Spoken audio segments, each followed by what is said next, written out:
The COVID-19 pandemic has fundamentally altered the landscape of our daily lives. This seismic shift has thrust the concept of well-being into the spotlight, a term broadly encompassing various aspects of human health and prosperity. As Lee and Ahn define it, well-being is a multifaceted construct that includes mental, physical, social, and financial dimensions. The reevaluation of priorities in times of crisis, as alluded by Pearson and Clare, often arises from situations perceived as both low in likelihood but high in impact, posing existential threats to organizations and individuals alike. In the wake of this global upheaval, it has become increasingly evident that well-being is a complex interplay of job resources and demands, as highlighted by Skurak et al. The pandemic has underscored organizations' need to re-examine and reformulate their approaches towards employee wellness, particularly as we navigate this post-pandemic landscape. This necessity is a response to an unprecedented crisis and a proactive step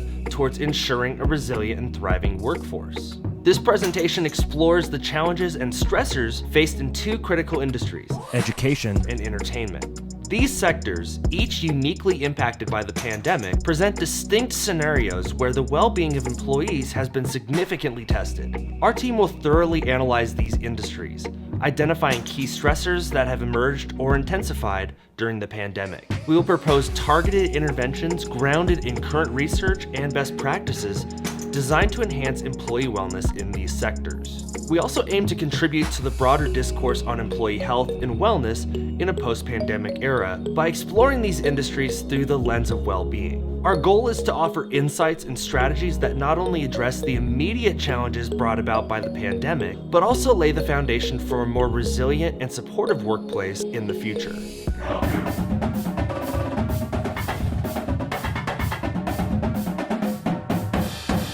The pandemic had a profound impact on educators, affecting both their physical and emotional well-being. Studies highlight the challenges educators face, including anxiety, exhaustion, depression, and the need to adapt to online instruction rapidly. These changes affected over 25 million American college students as universities shifted to remote learning, impacting both residential and commuter students. Education leaders had to navigate unprecedented challenges, from funding struggles for technological equipment like laptops and internet hotspots to transitioning lesson plans to an online format.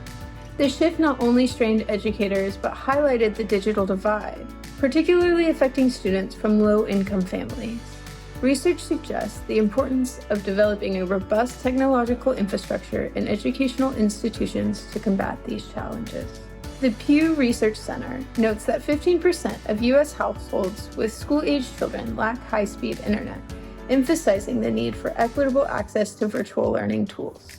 Research by Shea and Sang also shows that access to these tools can increase student engagement and performance. Moreover, technology can enhance collaboration and support informal learning opportunities, as Boyce suggested. Nayal et al. Emphasizes the need for digital platforms that foster community and belonging. Adding to these insights, Markin and Agrawal observe that educators' responsibilities extend beyond the school day, including meetings, gradings, and addressing student issues. This highlights the importance of technological equity, as teachers must consider the resources available to their students. State or local governments often hesitate to invest in widespread technology due to future financial commitments. While technology accessibility is crucial for ease of learning, there's a fear of ongoing financial obligations. Lastly, Joseph points out that technology facilitates independent learning, problem solving, and enhanced communication and collaboration, offering greater access to information for learners. Collectively, these studies underscore the significant role of technology in education, not only as a tool for instruction, but also as a means of bridging gaps and fostering a more inclusive and effective learning environment.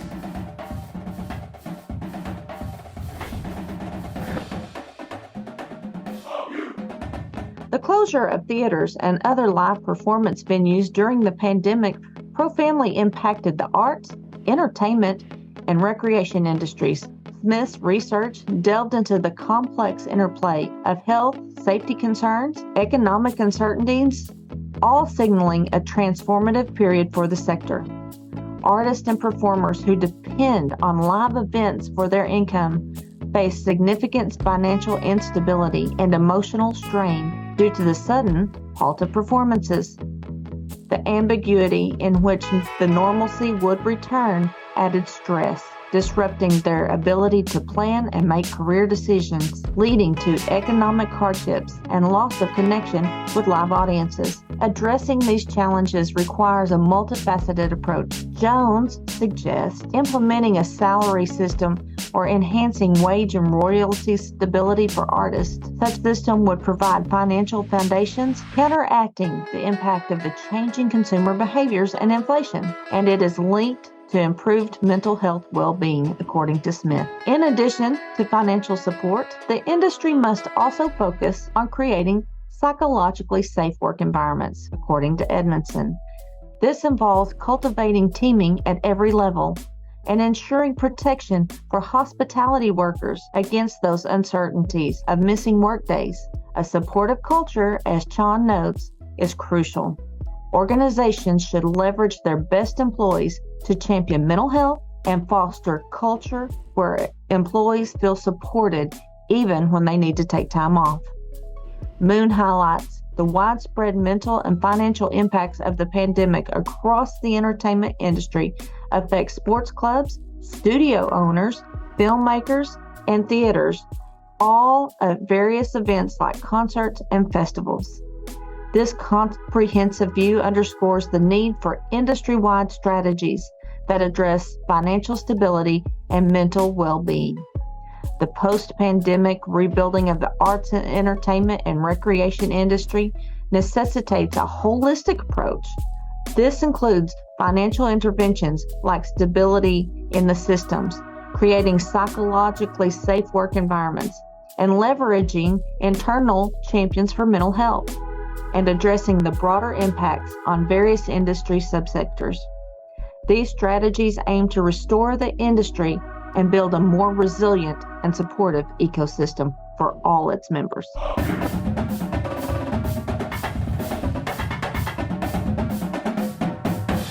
In the wake of the COVID-19 pandemic, organizational leaders are faced with redefining their operational norms.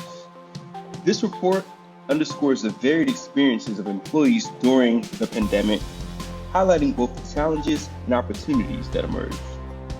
Frontline and healthcare workers, unable to work remotely, bore the brunt of the pandemic's impact, experiencing fatigue and mental exhaustion akin to their remote working counterparts. The extraordinary demands placed on healthcare workers, first responders, and educators, irrespective of their working environment, have highlighted the pressing need for organizational transformation focused on well-being. To effectively navigate this transition, organizations must adopt a structured change strategy. Kotter's 8-step process presents a viable framework for this endeavor. As Gavin and Roberto aptly put it, in the absence of a dire threat, employees will keep doing what they have always done. This underscores the necessity of proactive and decisive leadership in driving change.